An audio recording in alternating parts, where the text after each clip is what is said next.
Hello out there, reading fans. It's time for yet another book review. I'm Nick Cicada, but you already knew that. Today I'm reviewing The Eye of the World by Robert Jordan, the first book in the Wheel of Time series, which I read during my camping trip this summer. And I would say it's a pretty good book to have along on a camping trip. It's a decent length. I read about 7 chapters a day for 7 days, and I got through it pretty easy like that. So, let's talk about The Eye of the World, The Wheel of Time, etc., etc. Sit down, grab a snack, and let's flip and go.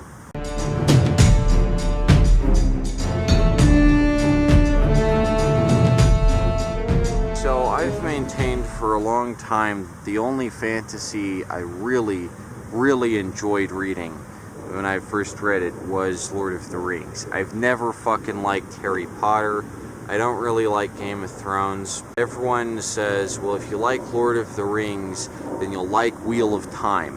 Wheel of Time is the successor to Lord of the Rings. It's the other really good fantasy series. It's the modern equivalent of Lord of the Rings. I'm skeptical of that sort of hype because I really just don't think any fantasy series is ever going to equal Lord of the Rings. I think the circumstances that led to the Lord of the Rings creation are extremely unique. I don't think they'll necessarily rise again, but I found this in a book box for free, and I was like, well, this is the first one and it's free, so I may as well go for it and give it a try and jump into the Wheel of Time. Going in, I'd heard about that horrible adaptation, what was it, on Amazon streaming or whatever, that was like 1 season. I feel like streaming services should get like shut down or sued if they're like, we're going to adapt this massive 14-book series and then they just shit out after 1 season. Like, surely that's some kind of fraud, right? And I feel like the only reason the Game of Thrones show was even allowed to have an ending was because it came out on cable before streaming really took off. So it has the advantage there. It's a shame that Wheel of Time will never get a serious adaptation, like by people who give a shit. But fortunately, the book is nowhere near as bad as the show looked. I haven't watched the show. I'm not going to watch the fucking show. If I can read the book, I'd rather just read the book, for fuck's sake. Thankfully, the book is actually pretty decent and a fun read, especially if, like I was, you're out in the wilderness and you don't have anything else to do and you just want to lose yourself in this fantastical environment. It's especially nice in nature because you're dealing with a very rustic setting, so the characters are camping and you're camping, and it feels like, yeah, I'm out in nature, and this is like a very fantasy, natural type deal with like a lot of mentions of trees and dirt and shit.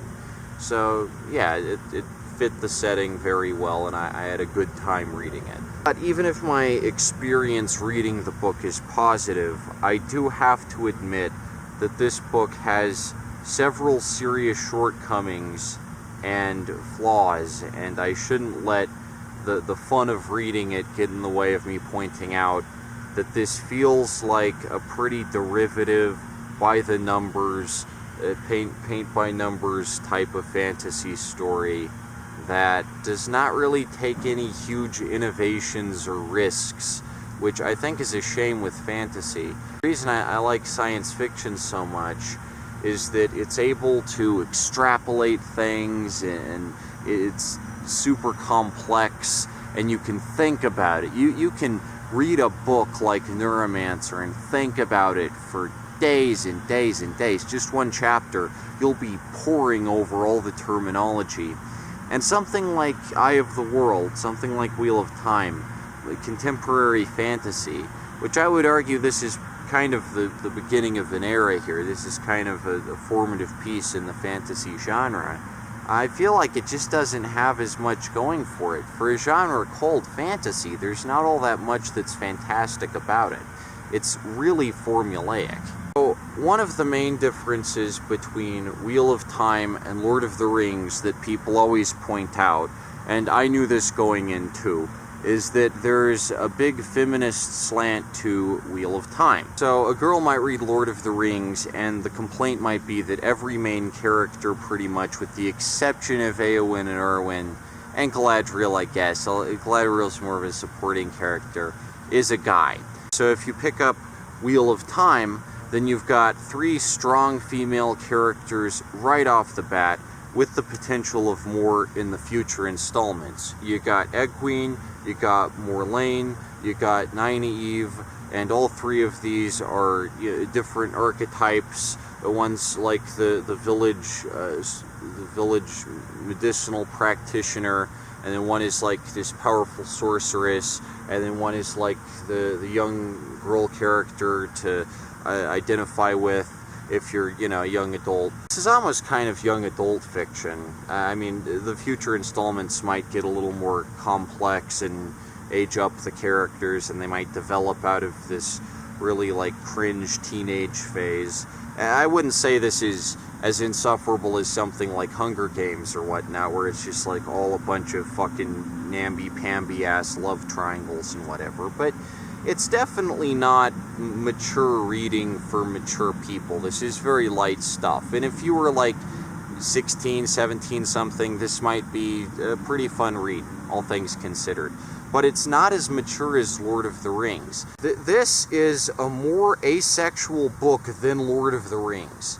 The characters are really naive about sex, and there's this running joke, I'm not even sure if it's a running joke, where the main character, Rand, is like, oh, Perrin knows what to do with girls, and then Perrin's like, oh, Rand knows what to do with girls, but they're so fucking awkward around Egwene, and they just treat her like a separate species, basically. It's bizarre.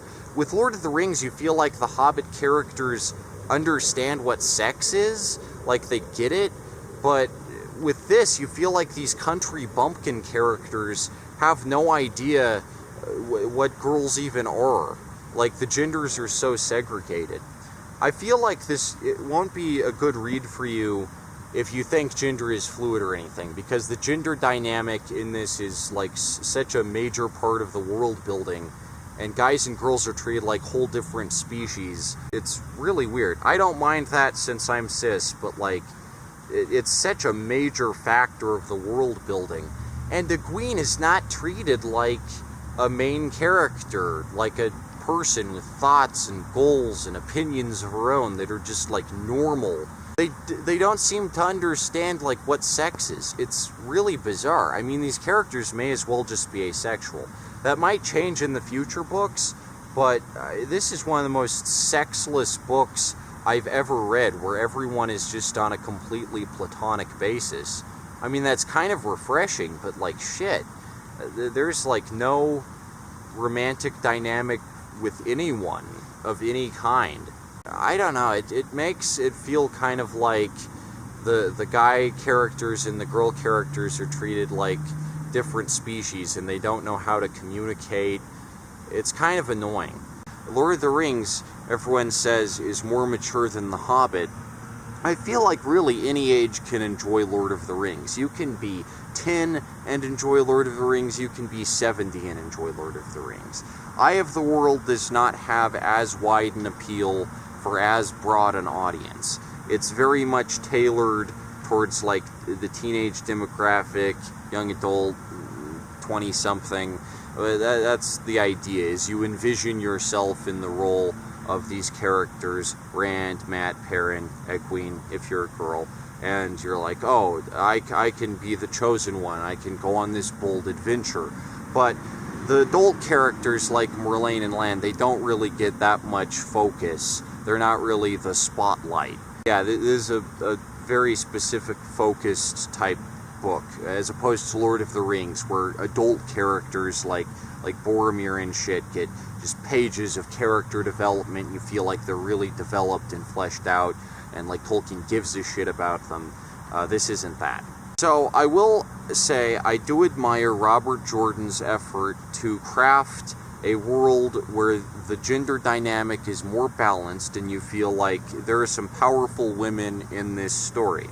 And the flaw to that is that barely any of this book, at least this first book, this might change in future installments, barely any of this book is written from the perspective of any of the 3 female characters. There are like 2 chapters that are written from Nynaeve's perspective, but other than that, there's no chapter from Morlaine's perspective and no chapter from Egwene's perspective. So everything is just from the perspective, for the most part, of Rand, and there's a couple chapters that are from Perrin's perspective. But other than that, it's all a male perspective story, which is really weird for a story that brands itself as, oh, we're going to give the female characters an opportunity to shine. We're going to see what the female characters think of this medieval setting and sorcery and whatever. I feel like, especially in a setting like this where it's explicitly stated that the female characters have more power and more influence and more bearing on this story, I feel like this really just treads most of the same ground that so many male-oriented Chosen One stories do. Even if it tries to be subversive in some areas, like, oh, there's 3 Chosen Ones instead of just 1 Chosen One. But I'm still relatively sure after reading this that Rand is going to be the main character, because he's like the main focus of the book, and I feel like the book is going to focus on him. Future installments are going to be mostly from his perspective. This is relatively predictable stuff. Mat and Perrin and Egwene are cool characters, but it just doesn't focus on them enough for me to feel like this is a fleshed out, variety-packed world, exactly. There's this part in Eye of the World that really bothers me, where the main character, Rand, he's like by his dad, and his dad doesn't die. He's been injured, but his dad doesn't die, and he's wondering if he's actually his son or if he's adopted. And the dad is like in this death sleep, but the death sleep is cured, so they get to talk for a little bit before Rand leaves for his hero's journey. But Rand doesn't just ask, "Am I your son?" Which is like what he should do. If he wants to know, he should just ask, "Am I your son, Dad?" And the dad could just say yes or no. It's like if in Star Wars, like Uncle Owen and Aunt Beru were left alive, so Luke Skywalker could just ask, "Hey, who's my dad?" And they could just be like, "Oh, it's Darth Vader," you know, because they know that. With this, it's like actually that, like the main character's parent figure is left alive, which is like subversive, but it should have just been that the dad is like still asleep when he leaves, and then later on he learns, oh, my dad's alive, I got a letter, but I can't talk to him right now because I'm off on my adventure and there aren't cell phones in this world. Like, it's just basic stuff like this. Like, you can have your character's parental figure live, but don't leave an obvious opportunity for the entire mystery of their life to be resolved immediately, where just conveniently they don't ask, who am I and where do I come from? Like, that's just totally stupid. There are some points that are pretty derivative of Lord of the Rings, and I get it, fantasy is going to be a somewhat derivative genre, and you're going to see the same things pop up over and over again, but some of this stuff is just clearly cribbed, like the Terran Ferry bit. Oh, instead of Buckleberry Ferry, here's Terran Ferry, and it's the ferry that these characters use to get over the river out of their tiny little corner of the world, the 2 rivers that's basically just like the Shire. They come from this little corner of the world, this little backwater that everyone's forgotten about, and then they go into the big world, and it's like, wow, they see the city and everything.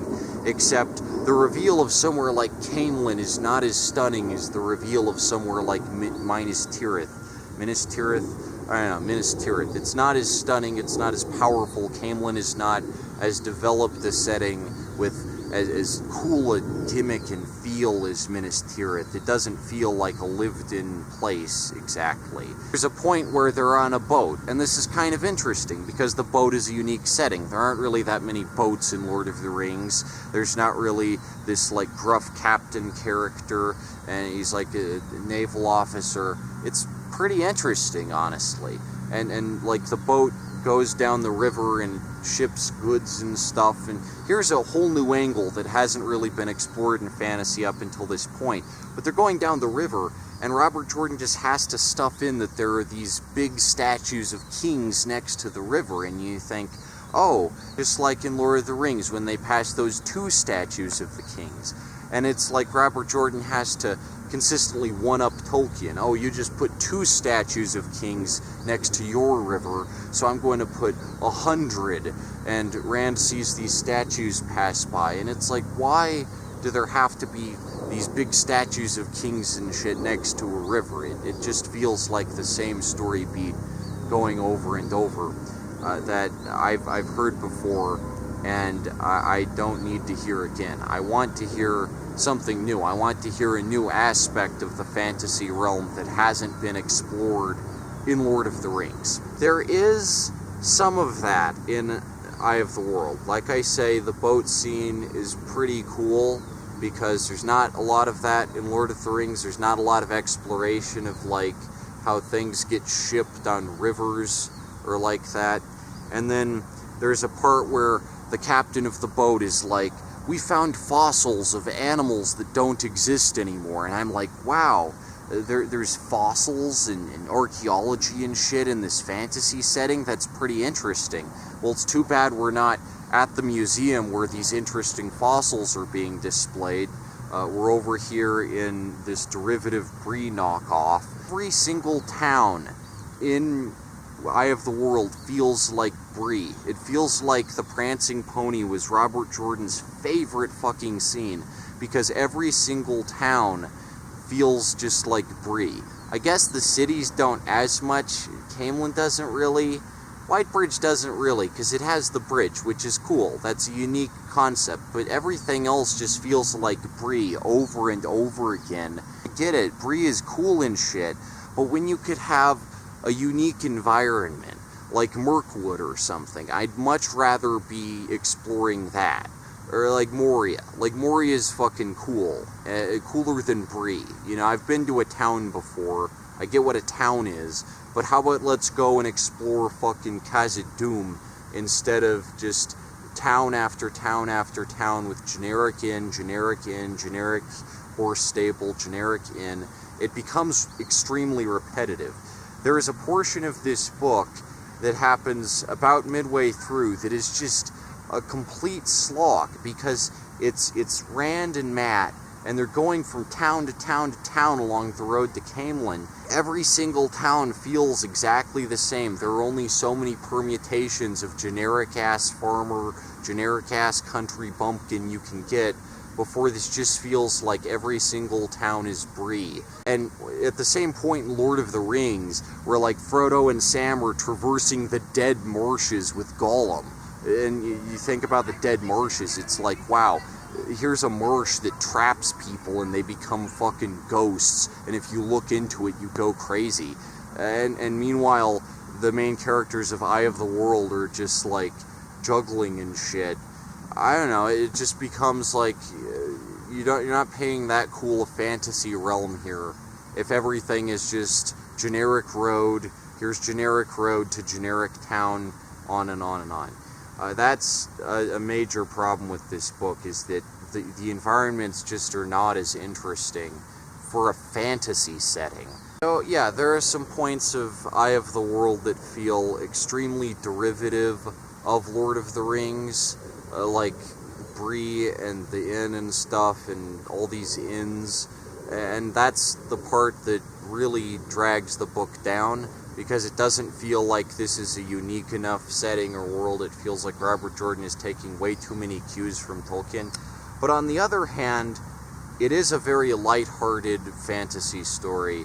It's not all dark and gritty like Game of Thrones, where George R.R. Martin is like, let's have everyone rape and murder each other, and that's edgy and realistic and cool and subversive and postmodern and whatever. I admire that. Robert Jordan seems to be having fun with it.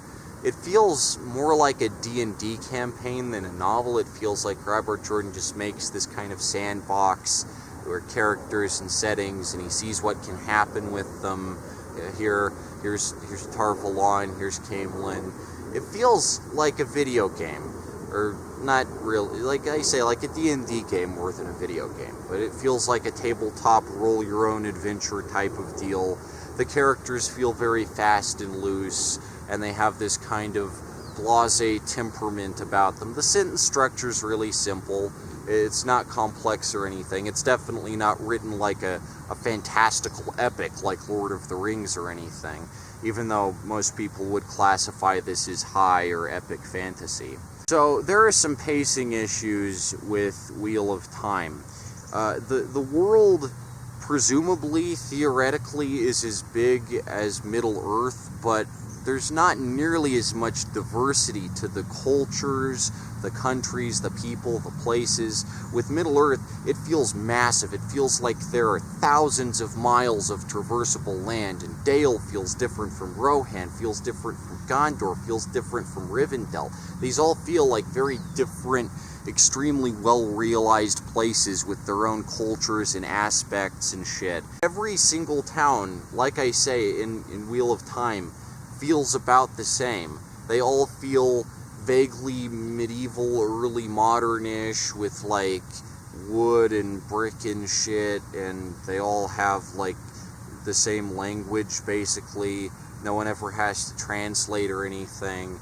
And there's an appendix in this, just like with Lord of the Rings, but I never had to once turn to it and go, oh, here's what this term means, because none of them are that complex. None of them are like a whole-ass invented language that Tolkien has made specifically for the elves, because there are no elves in Wheel of Time.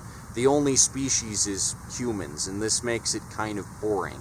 Well, the only good species, anyway. And then there's Ogiers. Ogiers are yet another element of this that I feel are way too derivative of Lord of the Rings, because they just feel like Ents. It's established, oh, they like working with stone. But then the Ogier character, and Robert Jordan spells it Ogier, I guess so he can copyright it or whatever, and it's not just generic ogre. It's like, we like shepherding trees, actually. We love the forest. We like nature. And it's like, okay, we've already heard this. I'd rather the Ogiers are just a species that likes working with stone, because that's unique.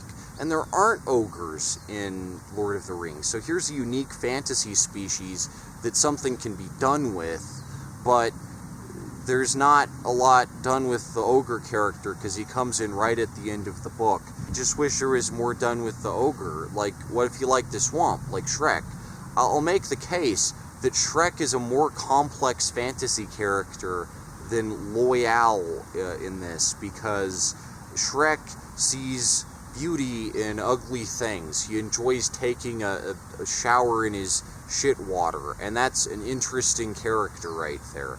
Shrek is a well-written ogre character. Robert Jordan, not so much. The ogres feel really derivative of Ents. I was not impressed with the Ogiers. So I wish there were like some dwarfs or elves, generic fantasy characters, to fill this setting out and make it feel a little more lived in, a little more varied. But instead every character is just human. There are some serious pacing issues with The Eye of the World. Like, for instance, the Trollocs, which are basically the equivalent of orcs for this setting, they're revealed immediately. And the Dragcars, which are basically the equivalent of the fell beasts in Lord of the Rings, they're introduced immediately, right at the beginning. The pacing of Lord of the Rings, and I know Tolkien says that he didn't want to publish all of Lord of the Rings as 3 books. He wanted it to just be one definitive volume. But they function better as individual books than this book, which is the first installment of a 14-part series. I feel like something that Robert Jordan didn't keep in mind is the reason orcs and fell beasts aren't in Fellowship of the Ring at first is because you want to introduce all that fantastical shit down the road. If you start in a very ordinary type setting like Shire, Two Rivers, or whatever, then you're going to want to hold off on revealing your fantastic flying monster until close to the end, because you want to save that stuff for a little later.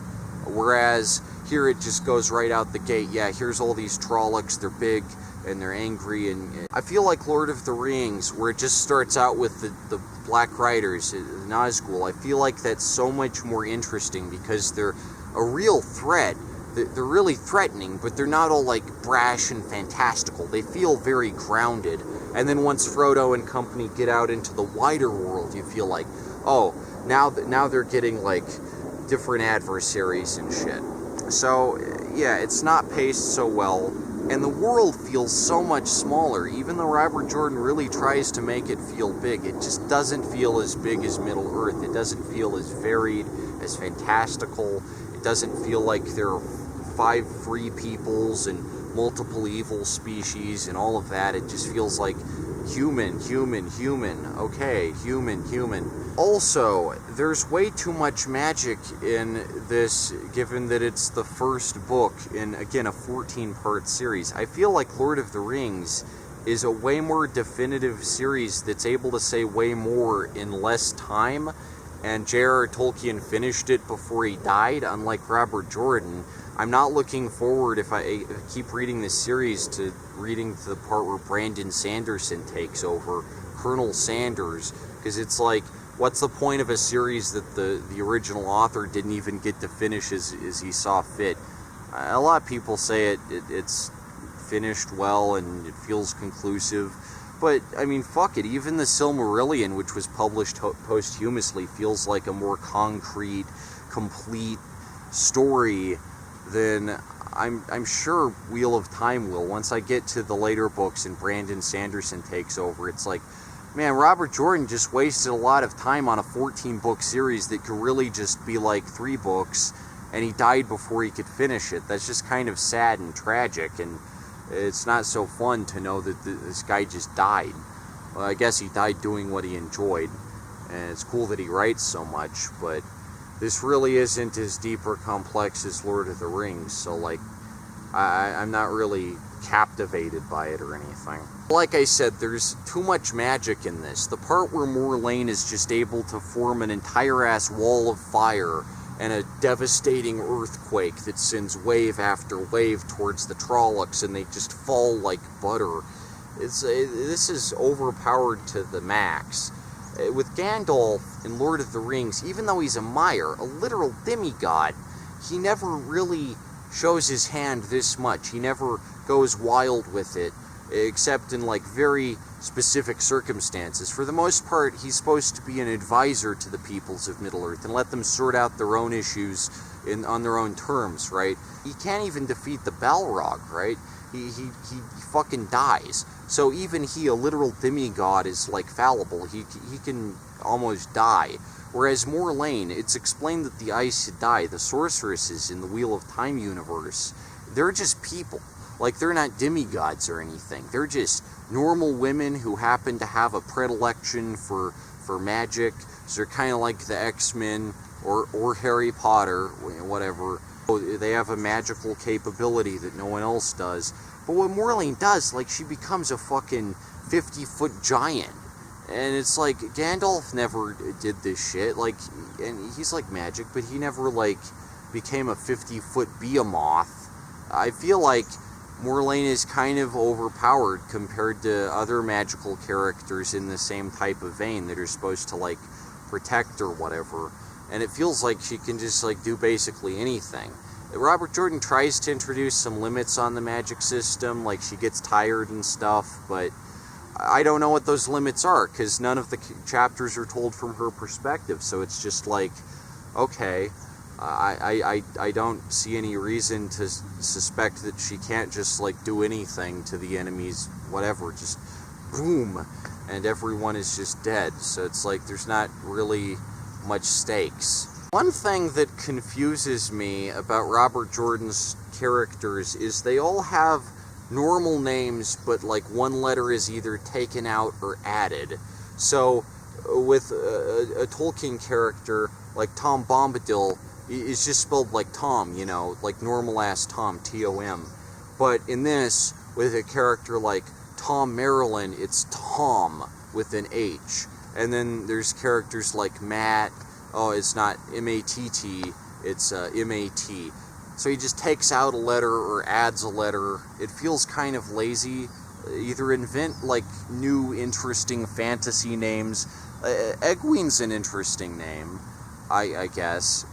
Either introduce interesting fantasy names, or just have the characters have normal names. You know, like Sam, or whatever, like in Lord of the Rings, because that creates a kind of familiarity. You're like, oh, Sam.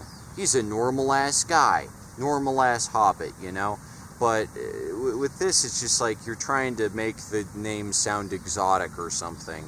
And it just doesn't. It doesn't sound exotic. It just sounds like you're not that creative at coming up with interesting fantasy names. I also don't feel like the overall good versus evil conflict in this is as well developed as in Lord of the Rings. I know I should just be able to judge this book on its own terms, but seriously, if you're going to claim Jordan has come to dominate the world that Tolkien began to reveal from the New York Times on the front cover, I'm going to make the comparison here. The conflict between good and evil is seriously cheesy.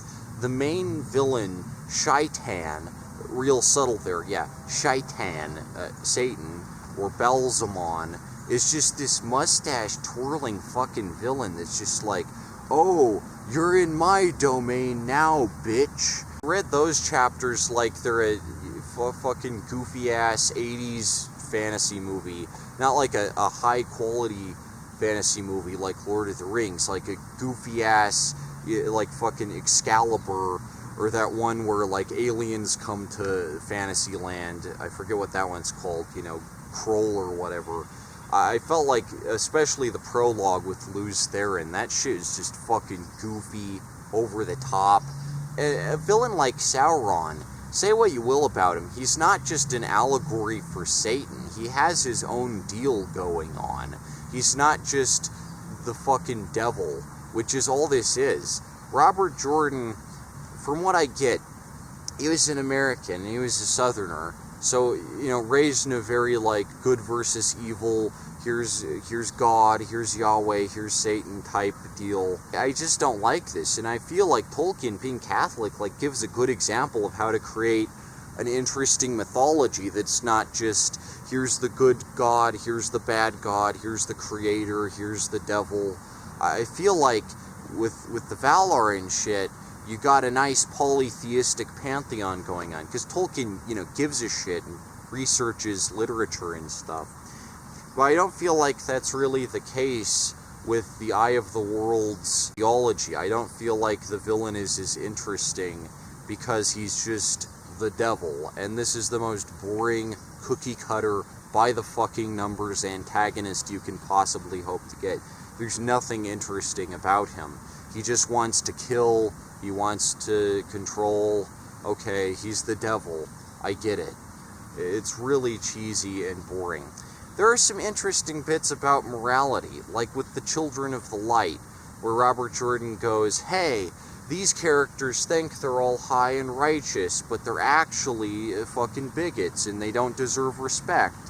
And I feel like this is an interesting message, maybe, if you're like 16, 17, if you're in the target audience of the book, that people who claim to be good guys aren't always good guys.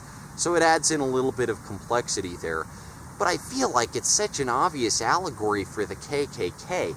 They're called White Cloaks all the time, and they wear these conical helmets, and it's like, yeah, that's the KKK. Okay, we get it. And Robert Jordan's a Southerner, so of course he probably saw a KKK meeting one time. He's like, I'll work this into my fantasy series. But that's an allegory, you know, Tolkien wouldn't have liked that. It's just a really obvious allegory for the KKK. It's nice that the book goes out of its way to show that these religious zealots are like jerks and all, but really, when you have a world with this simplistic, backwards-ass, medieval, goody two-shoes, evil dichotomy, I mean, wouldn't it just be a simplistic moral case where, like, good is an evil? And I feel like you're trying to introduce the complexities of reality into the realm of fantasy here. Tolkien probably would not have been such a big fan of that. But I do admire the anti-establishment sort of subversive tendency with that addition into the mythos, and I feel like Robert Jordan, you know, he's instilling wholesome values into the youth with that, to say, look, authority figures are not always good people. It's okay to chew one out or tell one to go die and rot in a hole or whatever. I feel like that's a useful message, especially if this is designed for a young audience. Like, no, you don't have to respect the Grand Wizard, you know, if he kidnaps you or whatever. But at the same time, I do just feel like this is a basic-ass medieval setting with, like, a little bit of American stuff tossed in there. Like, KKK is a very American thing. That wasn't really a medieval thing. Why not have characters who were stand-ins for, like, the Spanish Inquisitors or something? I feel like that would be more pertinent to the setting. So, the ending of the book, which I have to mention because it's really underwhelming. The whole book, they're trying to get to Tar Valon, and it's explained that there's multiple factions of Aes Sedai. Some are good, some are worse, not necessarily bad, but they would kill Rand if they got their hands on them. And there's this moral complexity, like, wow, what's Rand going to think once he gets to this faraway sorceress city controlled by magic women, and they all have different opinions on him and stuff. But the book takes a real nosedive the last couple chapters when they just take what's effectively a fucking Stargate straight from Camelin to this city at the far edge of the known world that leads into this mountain pass, and past that there's this blight, and then it's just this vacant plain, and then there's this eye out on the plain. Wow, where else is there an eye? Mordor. So it basically just feels regurgitative. Instead of this great ending that the book could have had, where he gets to Tar Valon, maybe someone tries to kill him, and then that's a cliffhanger for the next book, and I'm like, wow, the character's in danger, holy shit, I want to know what happens in the next book. It just feels like, oh, they go to the Eye of the World, because the book's got to have a literal Eye of the World in it, because it's called that. It feels really ham-fisted. I feel cheated, because the whole book, it was like, we're going to Tar Valon, that's the destination. And then at the end, they're just like, no, let's go to this other place, and let's not even have to travel there, so have to pass through Tar Valon on the way. This could just be like 3 books, and it could be much better paced and feel more like a meaningful journey. Let's not get to Tar Valon and then get to this other place. No, let's rush straight to it, and we won't even have to travel because there's fucking Stargates in this world. I don't like instant teleportation. It feels lazy. With Frodo and Sam, you feel like they have to walk all the fucking way, so it feels like, wow, they give a shit. They have to put in the fucking effort and walk all the way up to fucking Mount Doom. They can't just take the Eagles there, right? This is basically just taking the fucking Eagles, like it's explained, oh, the Stargate is dangerous. But yes, so is the rest of the world, but the difference is, with the Stargate, you get there in a fucking day, so you don't have to dedicate chapters and chapters to the actual interesting place, Tar Valon and Dragonmount. You can just go straight to this generic Siberian-feeling city, and then straight out into the big desert with the big evil climactic thing. I feel like this is just seriously a cop-out, and I wish the book hadn't ended that way. It was a serious letdown that the whole book just feels like an ad for all 13 other books. Again, even though they're not supposed to function independently, Lord of the Rings feels so much more like each installment can just stand on its own. Like Fellowship can just be its own thing, and Return of the King can just be its own thing.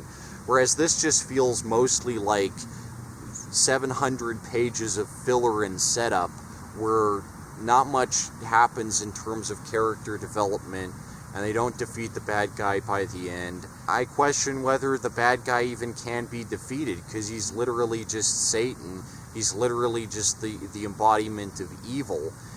Tolkien created the concept of long defeat with Lord of the Rings. Like, even though Sauron's defeated, there will be future struggles that the characters won't live to see, but there will always be evil in the world. But it feels like that'll at least be the dominion of man, so humans won't have to face up against a fucking vile-ass sorcerer god king ever again, like Sauron. Whereas this is like, oh, it's the Wheel of Time. It just goes on and on and on forever. It feels like there's no definitive conclusion. I don't know if I want to read all 13 other books. It feels like there are some interesting elements in here, but it's not subversive enough. It wants to go in an interesting direction, but it's bound by the conventions that Tolkien set up, And you gotta have this quote here on the cover, Jordan has come to dominate the world, so on. So it doesn't feel unique. I want to give two examples here of really good fantasy. The Princess Bride is great. I read the book in like 7th grade, and it feels like an extremely unique, fleshed out sort of fantasy world where anything can happen, but it's not like the characters start out in this little backwater and then they go off to a big adventure. It feels like it starts out with Buttercup, and she's like royalty already, basically. And then the whole part where she gets tortured, that's really interesting. I read the book, the movie's great too, and that's a very unique sort of fantasy setting. A character like Inigo Montoya feels more unique, developed, realized than any character in Eye of the World. And that's kind of because he's a Spaniard, and the Princess Bride is interesting because characters from the fictional countries like Florin interact with characters from real countries like Spain, which is a really interesting approach that doesn't happen in fantasy that much, but I'm really glad it does. Princess Bride predates Eye of the World, obviously, so the book version of that is really fun if you ever read it. It's just as good as the movie, and it's a real blast to check out. Another thing I should mention, because Robert Jordan is American, so is George R.R. Martin, I guess, is the Land of Oz series by L. Frank Baum. I maintain is the most innovative fantasy series ever written, because even though it's children's fantasy, it does something none of these other fantasy books can seem to do, and that's to create an American fantasy world.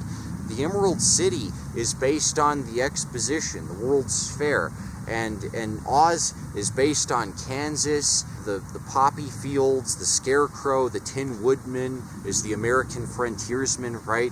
This is interesting, because if you're American, why not create an American fantasy world that Americans can relate to? Why create a European-style medieval Renaissance fair type ass fantasy world?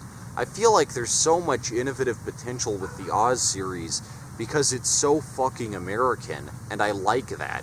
And I feel like Robert Jordan, being American, is kind of out of his depth writing about all this European stuff. Like, for instance, with the Aes Sedai, I feel like there are two camps on this. The first camp would say, it's really cool to create this society of magical sorceresses that can do basically anything. That creates a lot of storytelling potential.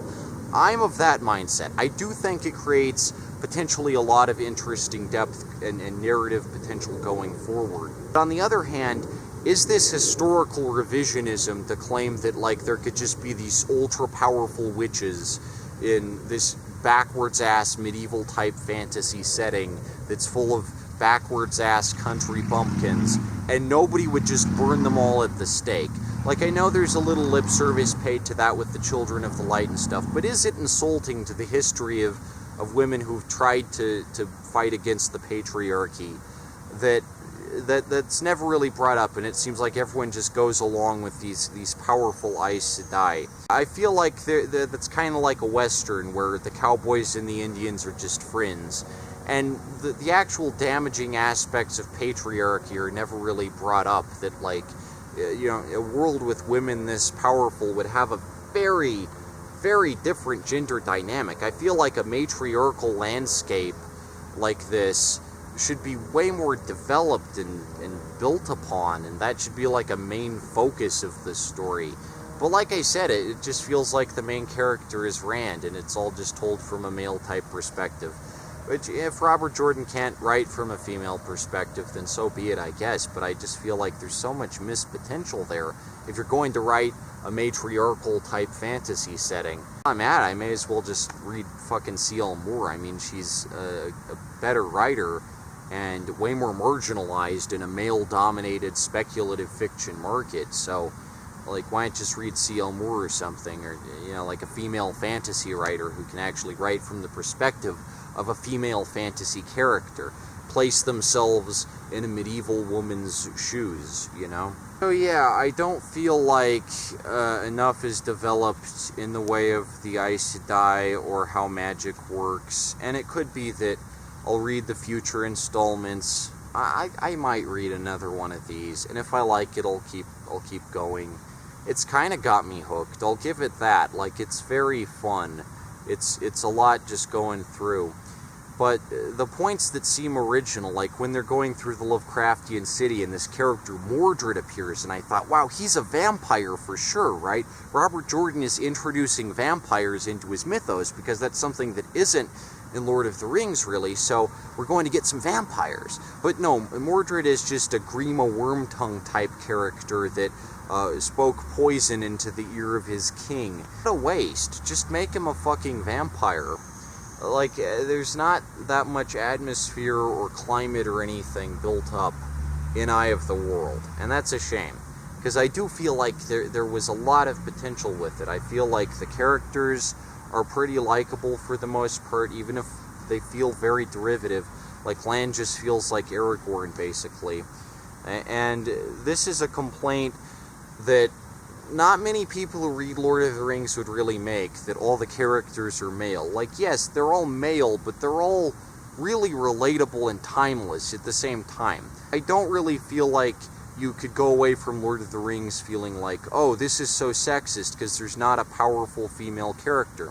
Like Galadriel, she explains to Frodo that if she got the ring, she'd become just as evil a tyrant as Denethor or Theoden or any other big king. It doesn't matter that she's a lady. If she got the ring, she'd become a terrible tyrant, powerful and fierce and terrible and wonderful. I feel like this is interesting because Tolkien doesn't say, wow, it's cool when girls wield an inordinate amount of magic and they can just do anything. You know, they can be corrupted by power too. Absolute power corrupts absolutely.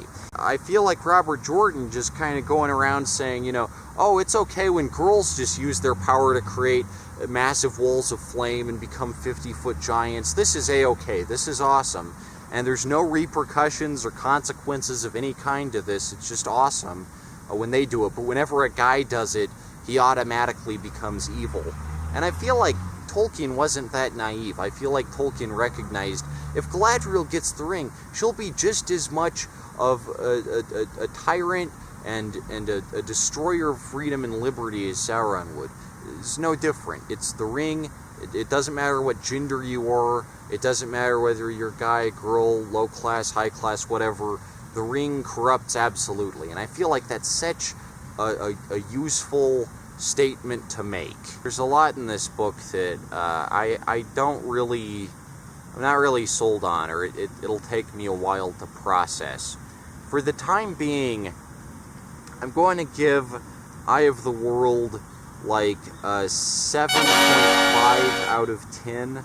It's not the best fantasy book, and it's really fun. I mean, it's a breeze to read through. It's not as hard to read as Lord of the Rings or anything. Like, you could read this, but it just feels like a lot of filler and setup, and the world-building elements that could be really interesting are not expanded upon enough, and the ones that are just, like, totally derivative of Lord of the Rings are just, like, hammered on and on. The part where they're just going from town to town and prancing pony to prancing pony, and it's like, let's do something already. So the pacing is way off. I'd say that's the main problem with this book. Yeah, 7.5 out of 10 I feel like is generous for Eye of the World. It's not as good as Lord of the Rings at all, but it's not as bad as, like, Game of Thrones. So yeah, I think it's admirable what it tries to do. It's kind of charming in its own way. I had a decent time reading it. I know most of this video has just been nitpicks, but there's a lot to it that I think is worth talking about. Okay, that's it for this review. I'll think about it, I'll sit on it, yeah. Because I don't know if I'll read the other 13. I'll see. My head hurts.